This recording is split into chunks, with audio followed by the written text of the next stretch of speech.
Hey everyone, MrTass here, MrTass 3D Print Shop. This is just a very quick drop point of the longer video I did showing you how to make a multicolored layered print.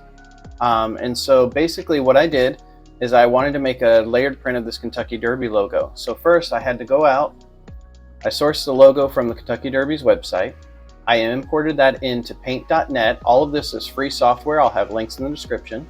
I then separated out into the different layers so that I could adjust it. I took those layers and I imported them into 3D Builder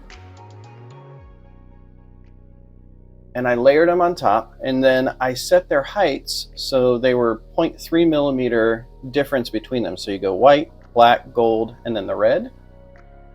And then I saved this as an STL and imported it into Cura. And I changed my settings, and so now I can go and the first 10 layers are white. Then I will pause my print, switch out to black for the outside there. Then I'll pause my print again, switch out to gold for the derby. Then I'll pause my print again and switch out to red for the rose. And when it's done, I should have something that looks very similar to that. So that's the quick and dirty of the video. If you want to see the longer, full version of how I did the editing, how I put everything together, go check the full video. Thanks. Till next time.